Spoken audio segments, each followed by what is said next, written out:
శ్రీ గురుభ్యో నమః. హరి ఓం. వసుదేవసుతం దేవం కంసచానూరమర్దనం దేవకీ పరమానందం కృష్ణం వందే జగద్గురుం. తీర్త్వా మోహార్ణవం హత్వా రాగద్వేషాదిరాక్షసాన్ సీతా శాంతి సమాయుక్తా ఆత్మా రామో విరాజతే. ఆత్మస్వరూప బంధుగణ, మనం 13వ అధ్యాయం భగవద్గీతలో ముఖ్యమైనటువంటి సబ్జెక్టు ఏంటంటే, మొత్తం భగవద్గీతలోనే 13వ అధ్యాయం చాలా ప్రాముఖ్యం. ఎందుకంటే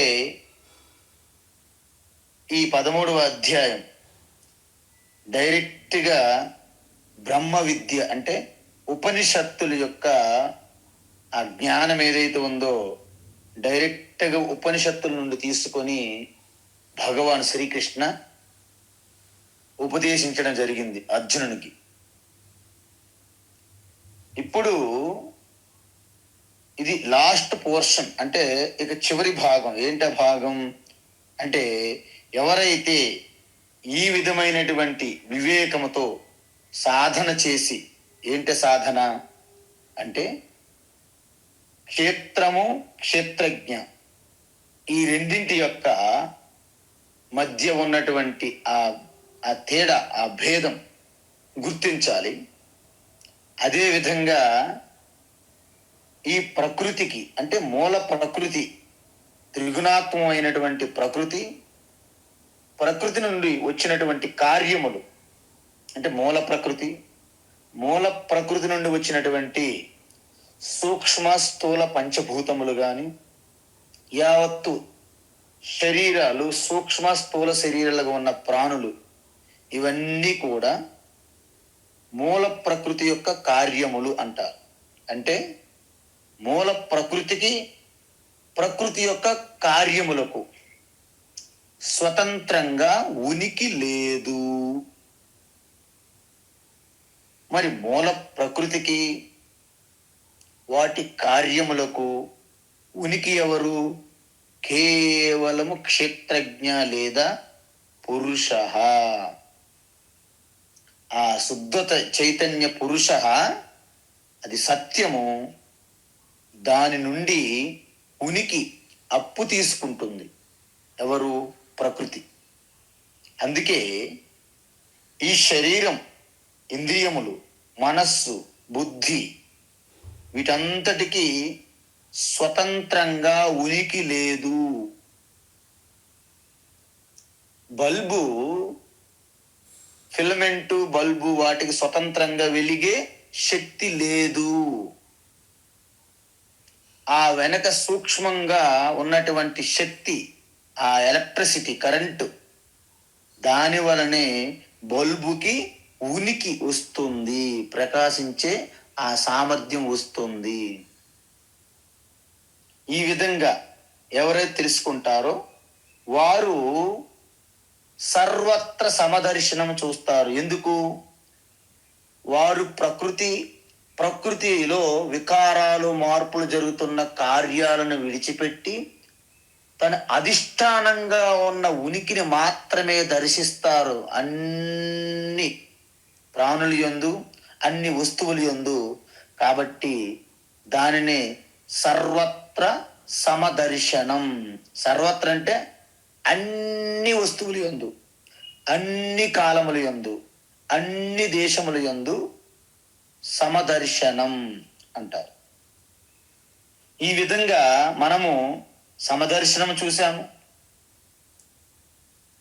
అదేవిధంగా శాశ్వతమైనటువంటి నిత్యమైనటువంటి ఆత్మ చైతన్యం అమృతత్వం గురించి చూసాము. తరువాత ఈ క్రియలు చేష్టలు కర్మలన్నీ ప్రకృతి యందే జరుగుతున్నాయి తప్ప పురుష అంటే క్షేత్రజ్ఞకు సంబంధము లేదు. కాబట్టి అది కూడా మనము చూసాం. ఇప్పుడు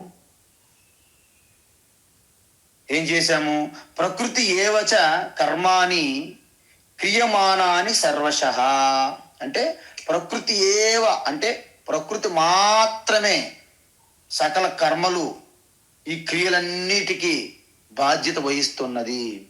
ఎందుకు? ఇవి జరుగుతున్నవి ప్రకృతిలోనే. ఈ సత్యాన్ని యహ పశ్యతి ఎవరైతే దర్శిస్తారో తథ ఆ విధంగా ఆత్మానం అకర్తారం అంటే నిజానికి ఆత్మ ఏమి చేయదు. ఆత్మ సమక్షములో ప్రకృతి ద్వారా జరుగుతున్నది. ఆత్మ సమక్షంలో ప్రకృతి ద్వారా జరుగుతున్నది. మనకి ఎలా అంటే మన దేశానికి రాష్ట్రపతి ఉంటారు. రాష్ట్రపతి ఏమీ నిజానికి చెయ్యరు. వారి సమక్షంలో ప్రధానమంత్రి అన్నీ చేస్తుంటారు దేశానికి. కానీ వారికంటే హెడ్ ఎవరు? రాష్ట్రపతియే. రాష్ట్రపతి ప్రెసిడెంట్ సమక్షంలో ప్రధానమంత్రి ఎలాగైతే అన్ని చేస్తారో, ఈ మధ్య కాలంలో పాకిస్తాన్తో యుద్ధం చేయడానికి ముఖ్య కారణం ఎవరు? ప్రధానమంత్రి చేయిస్తారా? రాష్ట్రపతియా? ప్రధానమంత్రియే. కానీ రాష్ట్రపతి సమక్షంలో రాష్ట్రపతి ఆమోదముతో నిర్ణయించేది ప్రధానమంత్రియే. ఆ విధంగా సకల కర్మలు క్రియలన్నీ కూడా ప్రకృతితోనే జరుగుతుంటాయి. అందుకే గుణేషు వర్తంతే. ప్రకృతి గుణములు వస్తువుకి వస్తువు మధ్య, ప్రాణికి మధ్య ఉన్నటువంటి ప్రకృతి యావత్ సృష్టి అంతా ప్రకృతి పురుష కలయికే. కాబట్టి పురుష స్వతంత్రంగా ఏమీ చెయ్యదు. పురుష ఉనికిని అందిస్తుంది. ఎవరికి? స్వతంత్రంగా ఉనికి లేని ప్రకృతికి. ఇది సత్యం. అందువలన ఈ విధంగా ఎవరైతే ఆత్మ చైతన్యంగా తనకు తాను అకర్తగా ఎవరైతే తెలుసుకుంటారో, ఈ విధంగా వారే నిజమైనటువంటి సత్యాన్ని దర్శించిన వారవుతారు. సహ ఏవ పశ్యతి. వాళ్ళే దర్శించారంటే ఇక్కడ నేత్రములతో చూడడం కాదు, జ్ఞాన నేత్రము, ఆజ్ఞ చక్రం అని చెప్పాము. ఆజ్ఞ చక్రం అంటే ఏంటి? ఆసమంతాత్ అంటే సంపూర్ణ జ్ఞానానికి ఆజ్ఞ అంటారు. మళ్ళీ అజ్ఞ అన్నారనుకోండి పొరపాటు అవుతుంది. అజ్ఞ అంటే అజ్ఞానం. ఆజ్ఞ చక్రం. ఆకాశ చూడండి, ఆకాశ కాదు, ఆకాశ.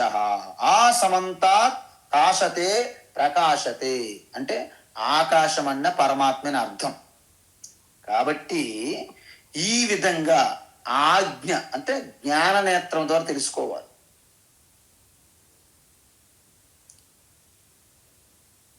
యదా భూత పృథగ్భావం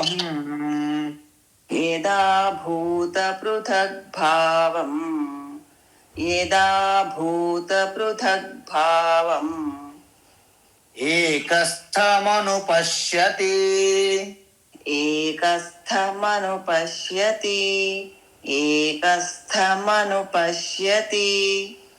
తత ఏవ చ విస్తారం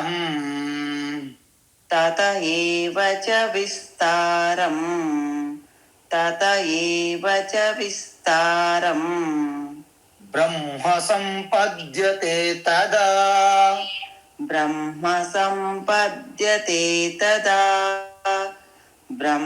సంపద్యతే తదా యదా భూత పృథక్ భావం ఏకస్థమనుపశ్యతి. యదా భూతపృథగ్భావం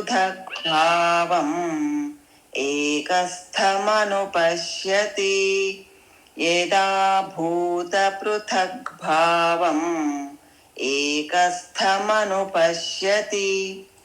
తత ఏవ చ విస్తారం బ్రహ్మ సంపద్యతే తదా. తత ఏవ చ విస్తారం బ్రహ్మ సంపద్యతే తదా. తత ఏవ చ విస్తారం బ్రహ్మ సంపద్యతే తదా. అయితే మనము 28 శ్లోకము నుండి మనము ఆ యొక్క ఈ జ్ఞానం యొక్క ఫలం అంటే జ్ఞాని ఏ విధమైన ప్రయోజనం పొందుతారని చెప్పాం. 28వ శ్లోకంలో మనం ఏం చెప్పాము? సర్వత్ర సమదర్శనం సమం సర్వేషు భూతేషు తిష్టంతం పరమేశ్వరం అని చెప్పాం. 29లో మనం ఏం చెప్పామంటే యాతి అమృతత్వం పరాం గతిం యాతి. అందువలన ఆయనకి ఎవరిని చంపబడదు. నాయం హంతి నా అన్యతే వినశ్యత్స అవినశ్యంతం నహి వినశ్యత్ ఆత్మన ఆత్మానం. అంటే అమృతత్వాన్ని పొందుతారు నాశనం లేని. 30లో ఏం చెప్పాము? మొత్తం పూర్తిగా కర్తృత్వం అంటే కర్తృత్వం లేదు ఆత్మకి. అంటే ఆత్మ స్వయంగా ఏమీ చెయ్యలేదు. ఆత్మ యొక్క సహాయంతో ఆత్మ సమక్షంలో ప్రకృతి చేస్తుంది కాబట్టి ఆత్మ అకర్తగా తెలుసు. ఒక్కసారి మీరు అకర్తగా మారిపోయి చూడండి భావనలో, మీరు మొత్తం ఫ్రీడమ్, స్వేచ్ఛ, స్వాతంత్ర్యం. దేనికి అకర్త, you are not responsible person. అకర్త ఆత్మ. ఇప్పుడు మనమేం చూడబోతున్నామంటే ఇది చాలా అద్భుతమైనటువంటి శ్లోకం. అంటే ఆ అనంతమైనటువంటి వ్యాపకమైనటువంటి బ్రహ్మతత్వాన్ని ఇక్కడ చెప్తున్నారు. బ్రహ్మ, ఇక్కడ బ్రహ్మ సంపద్యతే చూడండి.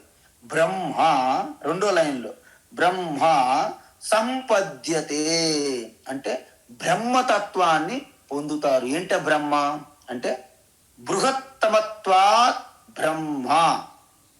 బృహత్తమత్వాత్ అంటే బృహత్ అంటే పెద్దది, తమహ అంటే ఇంకా అన్నిటికంటే పెద్దది. అంటే బ్రహ్మ కంటే పెద్దదంటూ ఇంకేమీ ఉండదు. ద బిగ్ అంటారు ఇంగ్లీష్లో, ద బిగ్. అందువలన ఇది ఎంత వేదాంత ఉపనిషత్తుల శ్లోకం అనమాట. ఈ యొక్క శ్లోకంలో మొత్తము మనకి బ్రహ్మ విద్య, ఆత్మ విద్య అంతా కూడా మనకి చెప్పొచ్చు. ఒకే ఒక శ్లోకం, ఇంక వేరే శ్లోకాలు కూడా అక్కర్లేదు. అయితే దీనికి ఏంటంటే ముఖ్యంగా బ్రహ్మకి అత్యంత ఉపమానంగా చెప్పేది ఏంటంటే ఋషులు, యోగులు ఆకాశము అంటారు. ఎందుకంటే ఆకాశం అనేది మీకు ఒక విషయం తెలియాలి. ఆకాశంకి రూపం ఉండదు, ఆకాశంకి రుచి ఉండదు, ఆకాశంకి వాసన ఉండదు, ఆకాశమునకు స్పర్శ ఉండదు.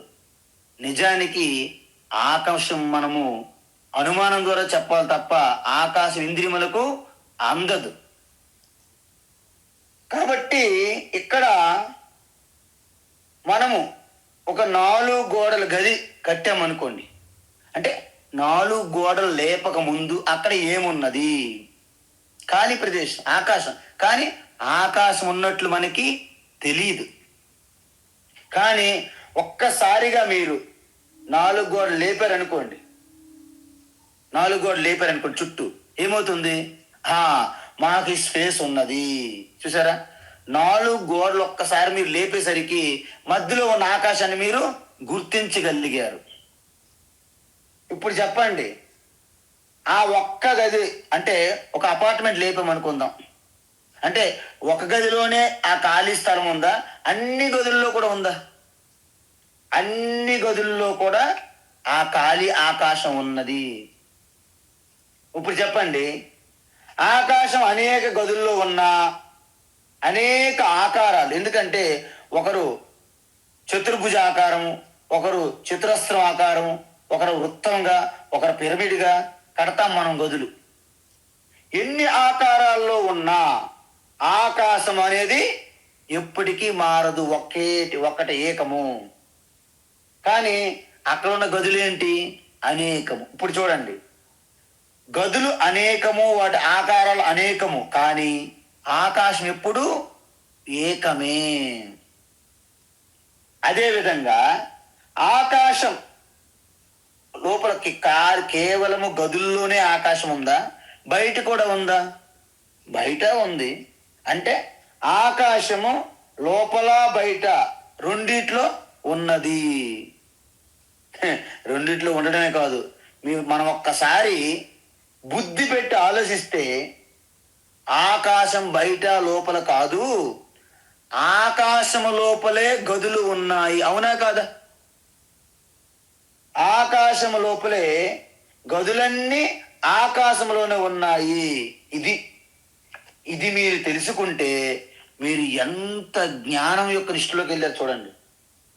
అంటే ఎంతమంది మనం ఏమనుకుంటున్నాము? ఆకాశము మా గదిలో ఉంది. ఆకాశం గది లోపలే కాదు, మా గది అన్ని గదుల్లో కూడా ఆకాశం ఉన్నది. అన్ని గది లోపల ఆకాశమే కాదు, బయట కూడా ఆకాశం ఉన్నది.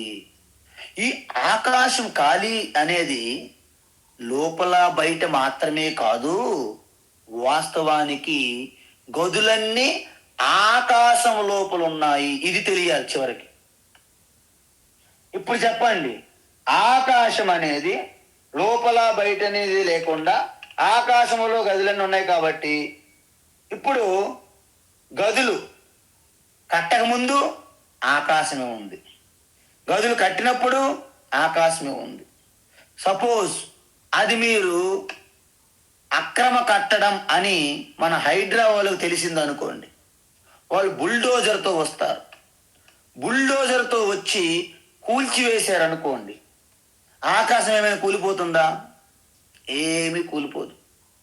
అందువలన ఈ ఆకాశం అనేది ఇల్లుకి అంటే గదులుగా ఉండడానికి స్థితి కారణం. అందువలన ఆకాశం అనేది స్థితి కారణమే కాదు, ఆ గదులు కట్టడానికి కావలసినటువంటి సృష్టి ఉండడము స్థితి. అంటే ఆకాశమే సృష్టి స్థితి కారణము. ఈ విధంగా మనం తెలుసుకోవాలి. అంటే అందుకే మనకి ఉపనిషత్తులు ఏం చెప్పాయంటే, ఆకాశాద్వాయు, ఆకాశము నుండి వాయు ప్రకటమైంది. ఆకాశం నుండి ఎలా ప్రకటమైంది అంటే, ఆకాశము కూడా పరమాత్మ ఆత్మ నుండి, తస్మాద్వా ఏ తస్మాత్ ఆత్మనః అంటే ఆత్మ నుండి, ఆకాశ సంభూత ఆకాశం పుట్టింది చెప్పారు. అంటే పరమాత్మ నుండి ఆకాశం ఎలా పుట్టింది స్వామి అంటే, పరమాత్మ నుండి 3 గుణములు కలిగిన ఆ మాయాశక్తి ద్వారా సూక్ష్మ ఆకాశం ప్రకటమైనది. ఆ పరమాత్మ ద్వారా ఆ మాయాశక్తి ఆకాశము, వాయువు, అగ్ని, జలము, పృథివీ ఇవి మొత్తం సృష్టి వచ్చింది. కాబట్టి ఇక్కడ మనం ఏం చెప్తాము, ఏదైతే సృష్టి స్థితికి కారణమో అదే లయం కూడా కారణమవుతుంది. అంటే ఆకాశం యందు సృష్టి స్థితి లయ జరుగుతుంది. ఈ విధంగా ఒక గదిలో ఆకాశం ఉంది అంటే, ఒక గది, మీరు ఒక్క గదికి 4 గోడలు లేపి ఆకాశం ఉంది అని మొదలుపెట్టి ఆకాశములోని అన్ని గదులు ఉన్నాయి, అదేవిధంగా ఆకాశమే అన్నింటికి సృష్టి స్థితి లయకు కారణము అని తెలుసుకున్నాం అనుకోండి, దీనిని బ్రహ్మ విద్య అంటే. ఇక్కడ ఆకాశం బదులుగా మీ చైతన్య చిదానంద రూప శివ ఆత్మగా మీరు దర్శించగలిగితే, అందుకే ఉదాహరణలు మీరు పట్టుకోవాలి. మీరు ఉదాహరణలు మరి వెనక వెళ్ళిపోకూడదు. ఉదాహరణ గమనించాలి. దాన్ని సూక్ష్మ దృష్టి కలిగిన వివేకవంతులు అంటారు. మీకు సూక్ష్మ దృష్టి ఉండాలి, స్థూల బుద్ధి కాదు. స్థూల బుద్ధి వాళ్ళు ఏం చూస్తారు? ఆవు నల్లటి ఆవా, తెల్లటి ఆవా, పొట్టి ఆవా, లావుగా ఉన్నదా, సన్నగా, ఇవి చూస్తారు. వివేకవంతులు అది పాలు వైపే వాళ్ళ దృష్టి ఉంటుంది. అంతే తప్ప మనం చూసాం అష్టావక్రులకి మిగతా పండితులకి తేడా చూసాం మనం. వాళ్ళంతా మనిషి యొక్క శారీరక రూపాన్ని చూస్తున్నారు, స్థూల శరీరాన్ని చూస్తున్నారు పండితులు, పై శాస్త్రాలు చదువుకున్న పండితులు. అష్టావక్రులు ఏం చెప్పారు? ఆ లోపల ప్రకాశిస్తున్నటువంటి చైతన్యాన్ని చూస్తున్నారు ఆయన. అందువలన ఈ చైతన్యం శుద్ధ చైతన్యమే, ఆకాశంగా మీరు ఉపమానంలో చేసుకుంటే శుద్ధ చైతన్యం ఎలా ఉంది ఇప్పుడు చూడండి. ఈ శరీరములో నేను అనే శుద్ధ చైతన్యం ఉంది. మొట్టమొదటి స్టెప్. చైతన్యము ఈ ఒక్క శరీరం, నా ఒక్క శరీరంకి పరిమితమా? కాదు. అన్ని ఉపాధులు అంటే అన్ని శరీరాల్లో కూడాను చైతన్యమే ఉంది. రెండవ స్టెప్. చైతన్యము అనేక శరీరాల్లో అనేక ప్రాణుల్లో ఉన్న చైతన్యము ఆకాశం వలె ఏకము. మన శరీరాలు అనేకము, చైతన్యము ఏకము. చూడండి, అనేక గదులు అనేకము, కానీ లోపల ఉన్న ఆకాశము ఏకము. అదేవిధంగా చైతన్యము శుద్ధ చైతన్యం ఎరుక. ఆ ఎరుక శరీరాల లోపలే కాదు, శరీరములకు బయట కూడా ఉంది. ఏమన్నా మనము ఆకాశము మన గదిలోనే మాత్రమే కాదు, బయట కూడా ఉంది. అదే విధంగా శుద్ధ చైతన్య ఎరుక. మనము ఎరుక అంటే చాలా మందికి ఇంకా అలవాటు పడరు. మనం సినిమా పాటల్లో కూడా చెప్పి ఉన్నాం ఈ పాటికే. ఆ సుఖం వచ్చి మళ్ళీ దుఃఖం స్టార్ట్ అయ్యే మధ్యలో ఆ నిశ్చలమైనటువంటి నిశ్శబ్ద స్థితిని ఎరుక అంటారు. బాధే సౌఖ్యమనే భావన రానీవో, బాధే సౌఖ్యమనే భావన రానీవో, ఆ ఎరుకే నిశ్చలానందము బ్రహ్మానందము. శంకరాచార్య భజగోవిందులు అదే చెప్పారు. సత్సంగత్వే నిస్సంగత్వం, నిస్సంగత్వే నిర్మోహత్వం, నిర్మోహత్వే నిశ్చలతత్వం. నిశ్చలతత్వం అక్కడ ఉంది చూడండి. ఆ ఎరుకే నిశ్చలానందం. ఇక్కడ నిశ్చలానందం, ఆ ఎరుక నిశ్చలతత్వం. భజగోవిందన శంకర. కాబట్టి ఆ నిశ్చల తత్వములో ఉన్నటువంటి ఆ నిశ్శబ్ద స్థితి, దానిని ఎరుక. ఎరుకలో మీకు దుఃఖము లేదు, ఈ ప్రాపంచిక సుఖము లేదు. అంటే కేవలం ఎరుక, ఆనంద బ్రహ్మానంద స్థితి. ఆ చైతన్యము ఒక్క శరీరంలో కాకుండా అన్ని శరీరాల్లోనూ ఉంది. చైతన్యం ఏకము, శరీరములు అనేకము. అయితే శుద్ధ చైతన్య ఎరుక శరీరాల లోపలే కాదు, శరీరములకు బయట కూడా ఉంది.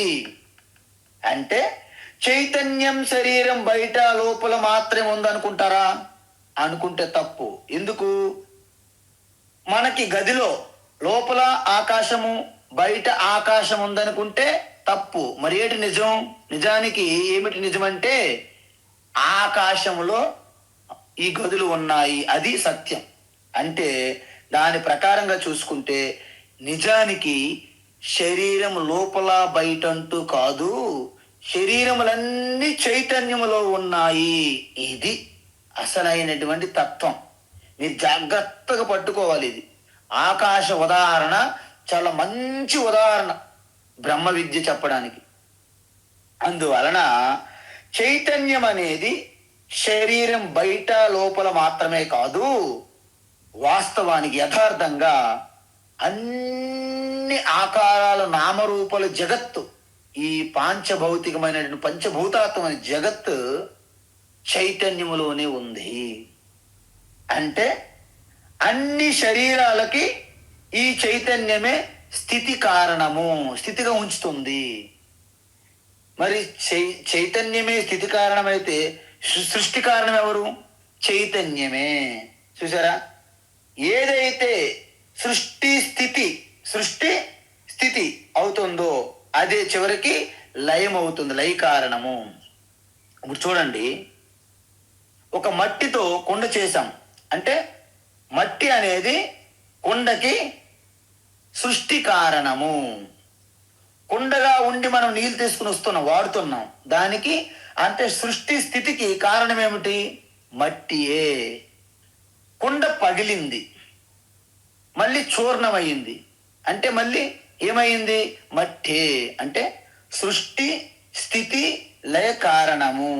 ఈ విధంగా ఆకాశం ఎలాగైతే కుండ లోపల స్థితి, మరి కుండ లోపల ఉండడానికి సృష్టి, ఆ గదిలో ఉన్న ఆకాశము, కుండలో ఉన్న ఆకాశము, మహాకాశము, ఇవన్నిటి కూడా సృష్టి స్థితి లయ ఎలాగవుతుందో శుద్ధ చైతన్యం కూడా అదే విధంగా యావత్తు సృష్టి స్థితి లయ ఈ మూడింటికి కూడా శుద్ధ చైతన్యమే ఆధారం అని చెప్తున్నాం. అందుకే ప్రాతస్మరామి స్తోత్రంలో కూడా మనం చెప్పాం ఏంటి? యత్స్వప్న జాగర సుసుప్తి మవైతి నిత్యం తద్బ్రహ్మ నిష్కలమహం నచ భూత సంగః. అంటే కేవలము శుద్ధ చైతన్యమే ఈ పగటిపూట జాగ్రత్త అవస్థ అంతా దానిపైన ఆధారపడి ఉన్నది. స్వప్నంలోకి వెళ్ళాం, ఆ స్వప్నం కూడా శుద్ధ చైతన్యం అనే తెరపైనే జరుగుతున్నది. గాఢ నిద్రలోకి వెళ్ళాం, గాఢ నిద్రలో కూడా సంకల్పాలు వికల్పాలు ఆలోచన లేని స్థితి అంటే మనస్సు ఇంద్రియములు రెస్ట్లో ఉన్నాయి, విశ్రాంతిగా ఉన్నాయి. ఆ స్థితిని కూడా సాక్షిభూతంగా దర్శిస్తున్నటువంటి శుద్ధ చైతన్య ఎరుక ఉన్నది. ఈ విధంగా ఒక్కసారిగా మనం చూడండి, మీరు స్వప్నంలోకి వెళ్ళారనుకోండి, సపోజ్ స్వప్నంలో ఉన్నంత వరకు మీకు అది స్వప్నం అని తెలియదు. స్వప్నం ఉన్నంత వరకు మీకు స్వప్నం అనుకోరు. మనం చూసాంగా జనక మహారాజు ఎంత ఇబ్బంది పడ్డాడు, మొన్న ఉదాహరణ చెప్పాను. ఆయన మహారాజు అనుకోవట్లేదు, దగ్గరగా అనుకుంటున్నాడు, ఆకలి దాహము. సో ఈ విధంగా స్వప్నములో మనం ఉన్నంత వరకు అది నిజము వాస్తవం అనుకుంటాం. నేను స్వప్న శరీరంతో స్వప్న ప్రపంచములో మమేకం అయిపోయాను. ఎలా? స్వప్నం అంటే ఏమిటి అంటే శుద్ధ చైతన్యము ఆత్మగా ఉన్న నేను నిద్రాశక్తి అనే ఒక నిద్రాశక్తి ఒక స్వప్నమును నిర్మించినది. సరే, ఒక క్రీడ అనుకుందాం, ఆట నిర్మించిన తర్వాత ఊరుకున్నదా? లేదు. ఆ స్వప్నంలో ప్రవేశించి మనం ప్రవేశించాం, మన స్వప్నం క్రియేట్ చేసాం, మనం ప్రవేశించాం. ప్రవేశించి ఏం చేశాము? స్వప్నములో ఒక వ్యక్తిని నేను అనే ఒక క్యారెక్టర్ తీసుకున్నాం. క్యారెక్టర్ తీసుకున్న తర్వాత ఏమైంది? అక్కడ జరుగుతున్నటువంటి రాగద్వేషాలు, కామక్రోధాలు, లోభ మోహ మద ఆశ్చర్యాలతో కూడిన ఆ వ్యవహారము, సుఖము దుఃఖము అన్నీ నాకే జరుగుతున్నాయి అనే ఒక భ్రమలో ఉంటాం స్వప్నంలో. పొరపాటున ఎవరైనా సరే వచ్చి అరే అబ్బే ఇది స్వప్నం అండి, మీరు స్వప్నం కాదు, మీరు వేరే ఉన్నారు సత్యం అన్నాం అనుకోండి, షటప్ అండ్ గెట్ అవుట్ అంటాం మనం. ఎందుకు? స్వప్నం అంత సత్యంగా భాషిస్తుంది మనకి స్వప్నంలో మనం ఉన్నంత వరకు. కానీ ఆ స్వప్నం నుంచి లేచిన మరుక్షణం స్వప్నం ఏమైందండి చెప్పండి? స్వప్నం మటు మాయమవుతుంది. అంటే నాకేం తెలిసిందంటే స్వప్నం అనేది సత్యము కాదు. అది స్వప్నమును నేను ఉన్నట్లు అనే నాకు అనిపించింది తప్ప స్వప్నం నిజం కాదని తెలిసిపోతుంది. అందువలన ఈ మొత్తం స్వప్నానికి ఎవరు కర్త చెప్పండి? నిర్మాత ఎవరు? ప్రొడ్యూసర్ నేను ప్రొడ్యూసర్ని ఈ స్వప్నానికి.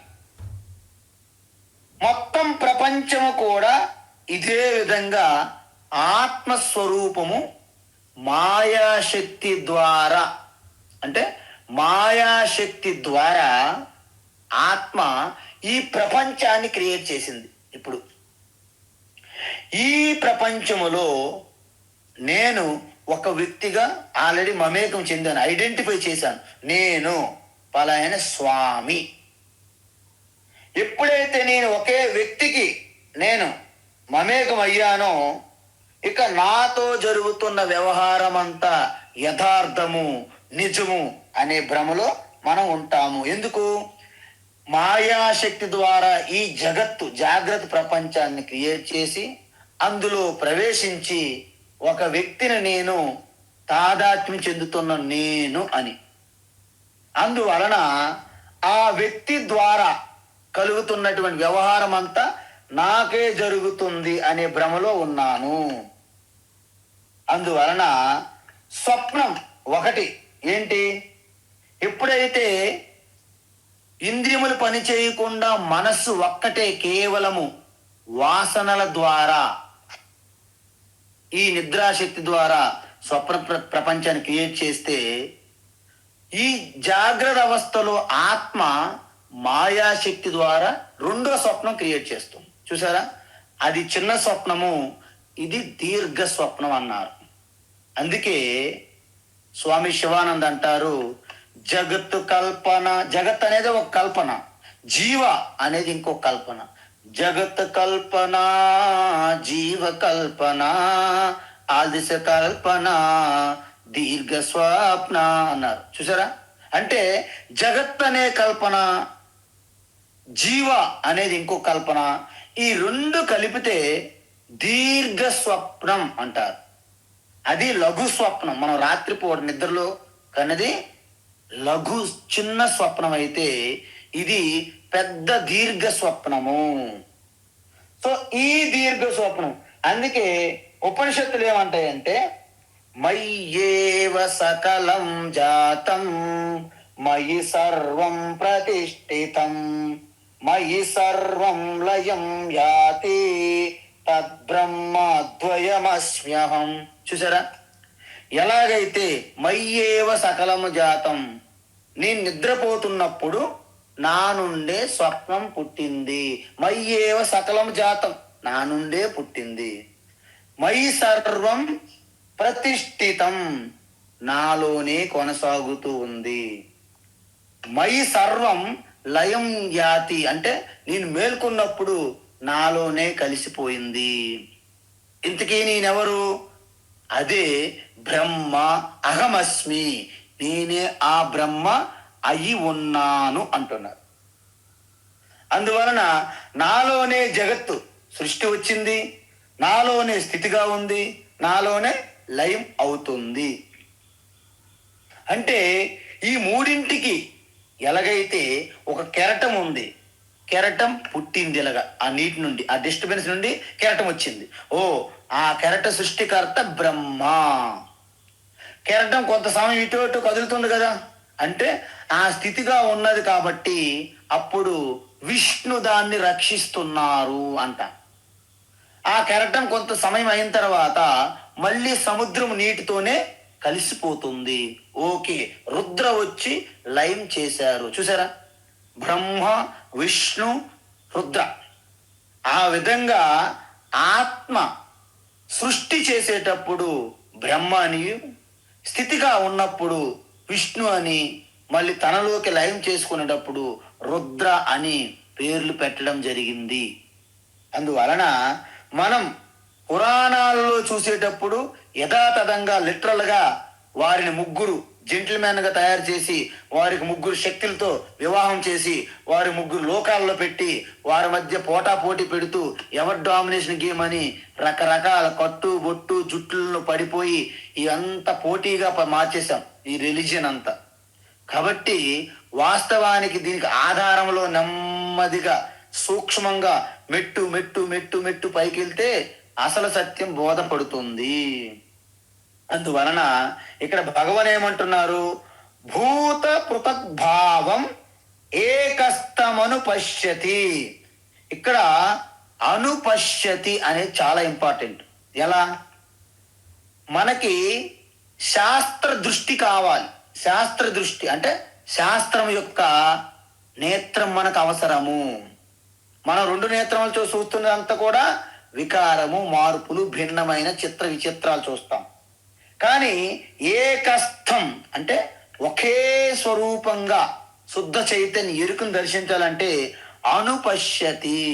ఇంతకీ అనుపశ్యతి అంటే ఏంటి అంటే, మీరు ఎప్పుడైతే కర్మయోగము ద్వారా మీ అంతఃకరణ శుద్ధి అంటే మీలో ఉన్న మలినము మాలిన్యం పోగొట్టుకుంటారో, ఉపాసన అంటే ఈశ్వర ఉపాసన ధ్యానం ద్వారా మీలో ఒక ఏకాగ్రత, చిత్తం యొక్క విశాలత, ఎక్స్పాన్షన్ ఎప్పుడైతే కలుగుతుందో, విశ్వరూప దర్శనము, ఏకరూప దర్శనం వలన ఏకాగ్రత, విశ్వరూప దర్శనం వలన ఏకాగ్రత ప్లస్ చిత్తము యొక్క విశాలత, మనస్సు విశాల బ్రాడ్నెస్, ఇవి కలిగినప్పుడు ఈశ్వరుని యొక్క మీరు ఎప్పుడైతే ఆరాధనతో మీ పుణ్యం ఫలించినప్పుడు ఒక యథార్థమైనటువంటి గురువు అంటే ఆ శాస్త్రాన్ని పూర్తిగా సారం తీసి వంట పట్టించుకున్నటువంటి శ్రోత్రియ బ్రహ్మనిష్ట గురువు దగ్గర మీరు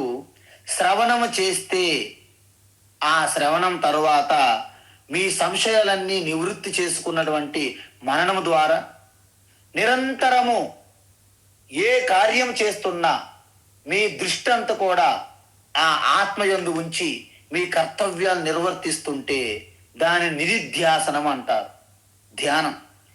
ఈ 3 ద్వారా ఆ తత్వాన్ని ఎవరైతే ఒక్కసారి దర్శిస్తారో దాన్ని శాస్త్ర దృష్టి అంటారు. ఏంటది? శాస్త్ర దృష్టి. ఈ విధంగా ఈ శాస్త్ర దృష్టితో మీరు చూస్తే అప్పుడు మీకేమవుతుంది అంటే భూత పృథగ్భావం. ఇక్కడ భూత అంటే అనేక రకములైనటువంటి జీవులు, ప్రాణులు, వస్తువులు, వ్యవహారము అన్నీ కూడా భూత అంటారు. పృథగ్భావం, భావం అంటే అవి ఉన్నాయి, ఉనికి. ఏంటి? పృథక్ అంటే అనేకం అని అర్థం. చూడండి, అంటే ఎప్పుడైతే యావత్తు వ్యక్తమైనటువంటి ప్రపంచం అంతా అనేక వివిధ రూపాలుగా ఉన్నది, మాయా కల్పిత దేశకాల కలన వైచిత్ర్య చిత్రీకృతం అన్నారు. అంటే ఈ మాయాశక్తి ద్వారా ఆ దేశము కాలం అనేది క్రియేట్ చేసి అనేక విచిత్రాలు, ఏ ప్రాణులు కూడా చూడండి, సృష్టిలో 84 లక్షల జీవరాశులు ఉన్నాయంటారు. అంటే 84 లక్షల జీవరాశుల్లో మానవ జీవి ఒక్కటండి. అందువలన ఇంత వైవిధ్యం, అనేక రకములైనటువంటి ప్రాణులు, వస్తువులు అనేక ఉన్నాయి. వాటికి ఉనికి అంటే వస్తువులు, ప్రాణులు, వాటి ఆకారాలు, రూపాలు అన్నీ వేరు వేరు, ఏ ఒక్కదానికి ఒకటి సంబంధం లేదు. చూడండి, మన డిఎన్ఏ అంటే మన యొక్క వేలు ముద్రలు, మన యొక్క రెటీనా, ఐరిస్, మన యొక్క పుట్టుమచ్చలు, మన డిఎన్ఏ, అసలు ఎంత సిస్టమ్ చూడండి. ఏ ఒక్కరికి ఇద్దరికి సరిపోదు ప్రపంచ సృష్టిలో.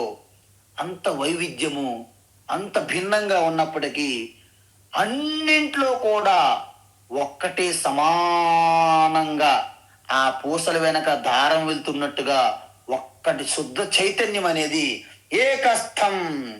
వీటన్నిటిలో కూడా ఒక్కటి ఉన్నది. ఏంటి?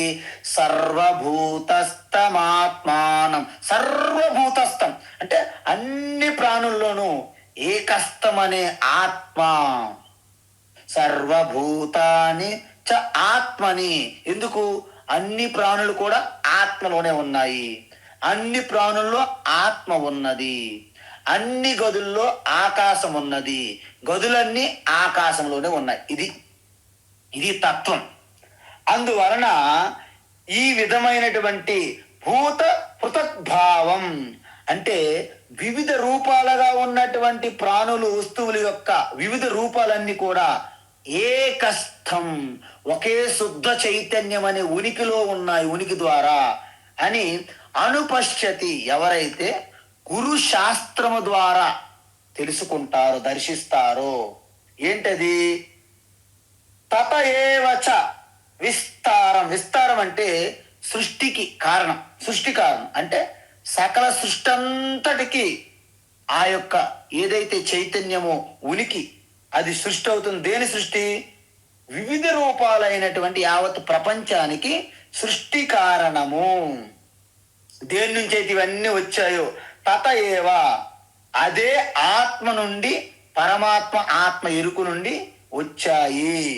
అంటే నా నుండి సృష్టి వచ్చింది. ఇది అసలైన తత్వం. చూసారా?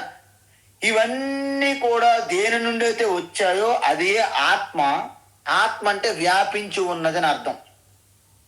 అదేవిధంగా అన్నిటికీ ఆధారంగా ఉన్నదని అర్థం. కాబట్టి ఆ ఆత్మ అంటే నేను. కాబట్టి నేనే సృష్టి కారణం. నేనంటే ఏ నేను? ఆధార్ కార్డులో ఉన్న నేనా? కాదు. ఆధార్ కార్డులోను, మీ అకౌంట్లోను, మీ పాస్బుక్, మీ పాస్పోర్ట్లో ఉన్న నేను కాదు.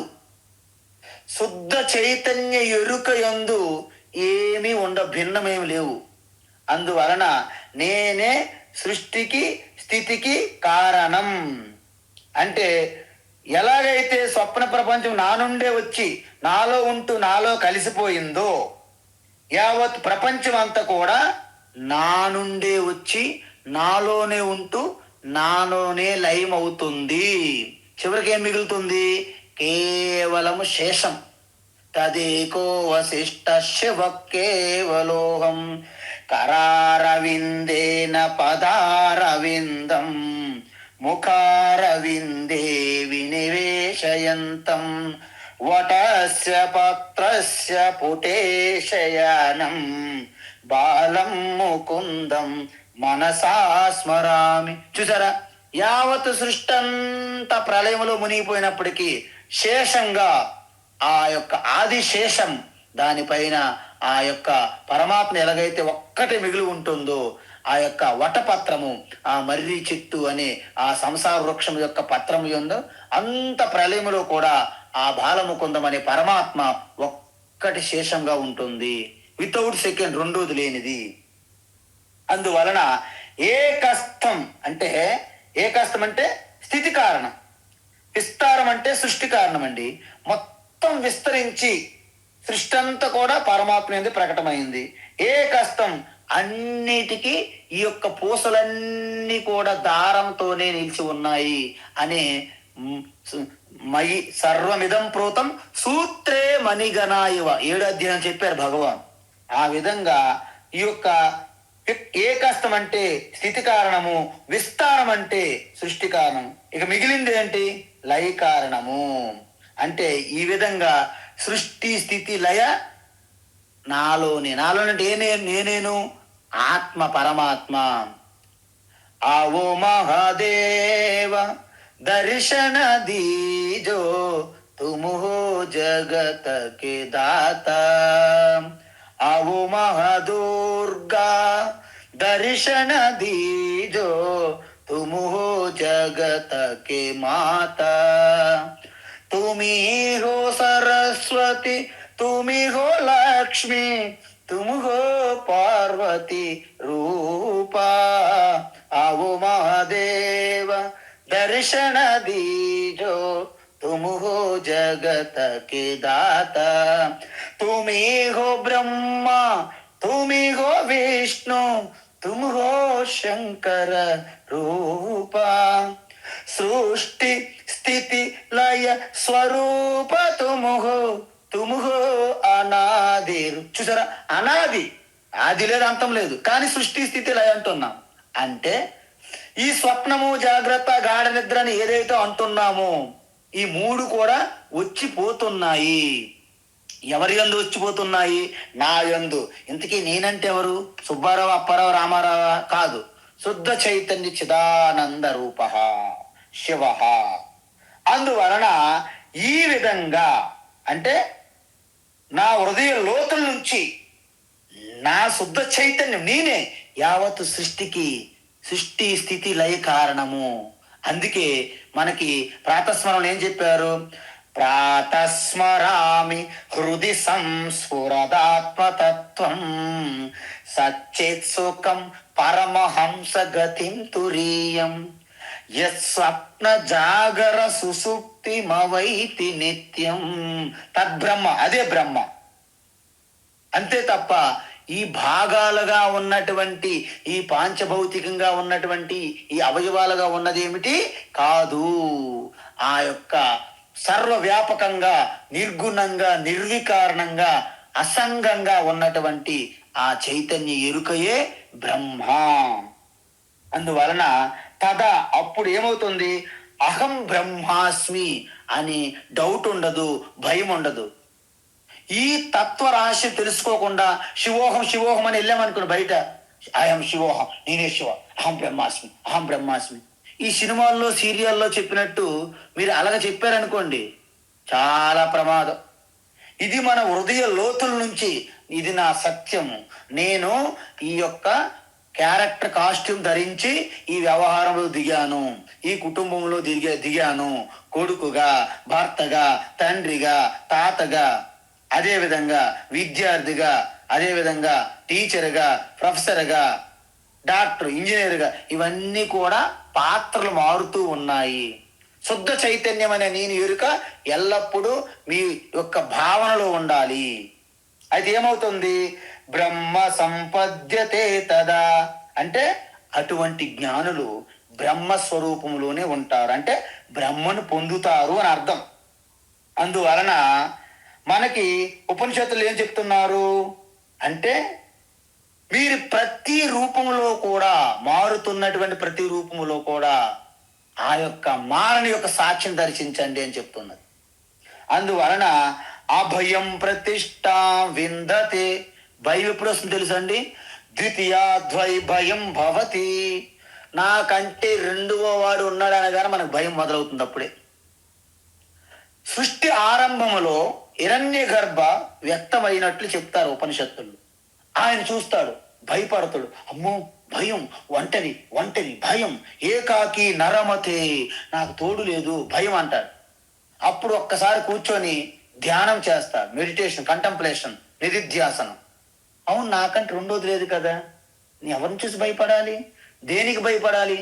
ఓ అభయం ప్రతిష్ట విందతే, నేను అభయ స్వరూపాన్ని, నాకు భయం ఏంటి, సిగ్గు లేకపోతే సరి అని వెంటనే ఆ అభయ స్థితిలోకి వెళ్ళిపోయాడు అనమాట. ఎలా? అహం బ్రహ్మాస్మి, నేనే బ్రహ్మ, రెండోదే లేదు ఇంకెక్కడ, నేను దేనికి భయపడాలి? అభయం పొందారు. ఈ విధంగా ఈ అభయ స్థితి పొందడాన్నే బ్రహ్మ పొందడము అంటారన్నమాట. ఈ విధంగా భగవాన్ ఏమంటున్నారంటే, ఎప్పుడైతే ఈ విస్తారం అంటే యావత్తు సృష్టి స్థితి లయ కారణమైన ఆత్మ అనేక ప్రాణులు, వస్తువులు యందు సమానంగా ఉందని ఎవరైతే గురువు శాస్త్రము ద్వారా తెలుసుకుంటారో, అనుభూతిలోకి తెచ్చుకుంటారో, అంటే అనుభూతి ఎప్పుడు వస్తుంది?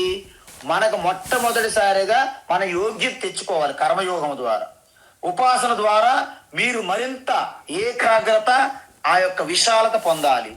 తర్వాత గురు శాస్త్రం ద్వారా మీరు విని ఆ సంశయాలు, సందేహాలు నివృత్తి చేసుకొని నిధిధ్యాసనం చేస్తుండాలి.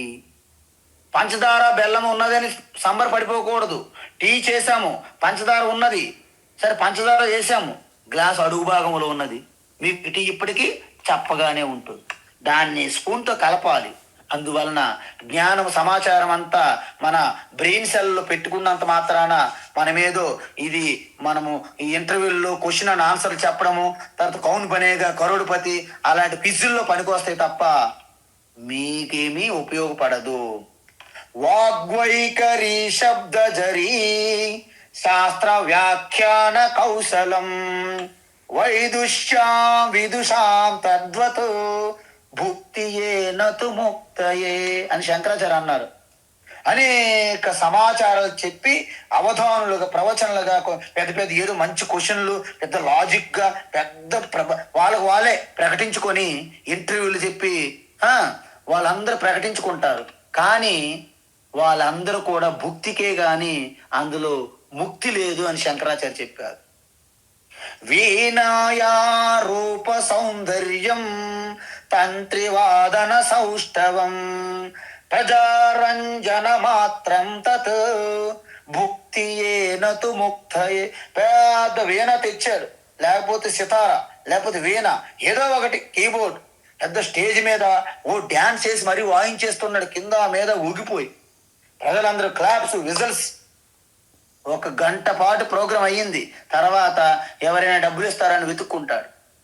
తర్వాత ఎవరు పట్టించుకోరు ఆయనకి. అదేవిధంగా ఒక డ్రామాలో నేను రాజాదిరాజ రాజ మార్తాండ రాజగంభీర అనేసి ఒక రాజు క్యారెక్టర్ వేసినంత మాత్రాన డ్రామా అయిపోయిన తర్వాత రాజు అంటే ఒప్పుకుంటారా? ఎవరు ఒప్పుకోరు. కాబట్టి ఇవంతా కూడా గాంభీర్యత ప్రకటించుకోవడం, మేకపోతు గాంభీర్యం అంటారు దీన్ని. కాబట్టి సత్యాన్ని పట్టుకోవాలి. ఈ సత్యాన్ని పుచ్చితే మీరు ఏది తెలుసుకుంటే అదే అవుతారు. ఎందుకు? బ్రహ్మవిత్ బ్రహ్మైవ భవతి అన్నారనమాట. ఇప్పుడు కుండ నేను మట్టి అని తెలుసుకుంటే ఏమవుతుంది? మట్టి అవుతుంది. మళ్ళీ కుండ అవుతుందా? ఎందుకు కుండ అవుతుంది? మట్టి అయిపోయిందిగా. బంగారము ఆభరణము నేను బంగారము అని తెలుసుకుంటే బంగారు ఆభరణమే బంగారం అయిపోయింది. నేను చిదానంద స్వరూపం అని తెలుసుకుంటే నేనే శివ అవుతాను తప్ప ఇంక వేరే వాళ్ళు పక్కింటిలో అవుతారు. అలా ఉండదు. అందుకే అనాదిత్వా నిర్గుణత్వాత్ అనాదిత్వా నిర్గుణత్వాత్ అనాదిత్వా నిర్గుణత్వాత్ పరమాత్మాయమవ్యయః పరమాత్మాయమవ్యయః పరమాత్మాయమవ్యయః శరీరస్థోపి కౌంతేయ శరీరస్థోపి కౌంతేయ శరీరస్థోపి కౌంతేయ న కరోతి న లిప్యతే న కరోతి న లిప్యతే న కరోతి న లిప్యతే అనాదిత్వా నిర్గుణత్వాత్ పరమాత్మాయమవ్యయః అనాదిత్వా నిర్గుణత్వాత్ పరమాత్మాయమవ్యయః అనాదిత్వా నిర్గుణత్వాత్ పరమాత్మాయమవ్యయః శరీరస్థోపి కౌంతేయ న కరోతి న లిప్యతే శరీరస్థోపి కౌంతేయ న కరోతి న లిప్యతే శరీరస్థోపి కౌంతేయ న కరోతి న లిప్యతే. ఉత్తమం. అనాదిత్వాత్ నిర్గుణత్వాత్ పరమాత్మ అయం పరమాత్మ అవ్యయః. చూసారా? ఎందువలన అవ్యయమైంది? అనాది, దానికి ఆది లేదు, అంతం లేదు. నిర్గుణత్వం, దానికి ఎటువంటి గుణములు విశేషణం లేవు. కాబట్టి అయం పరమాత్మ అవ్యయః అంటే నాశనం లేనిది అని అర్థం. సో ఈ తత్వం గురించి మరింత చెప్తూ దీని యొక్క ప్రయోజనం అంటే మనకి ఈ తత్వం తెలుసుకోవడం వలన కలిగే ప్రయోజనం ఇంపార్టెంట్. లేకపోతే ప్రయోజనం లేకుండా మనం ఏది చెయ్యము. ఎంత మందబుద్ధులైనా ప్రయోజనం లేకుండా ఏమి చేయరు. కాబట్టి వివేకవంతులైనటువంటి మీరు ఎందుకు చేస్తారు? కాబట్టి ఆ ప్రయోజనాన్ని ఇంకా రేపు కొనసాగిస్తున్నారు భగవాన్ శ్రీకృష్ణ. హరి ఓం తత్సత్. సర్వం శ్రీకృష్ణార్పణమస్తు.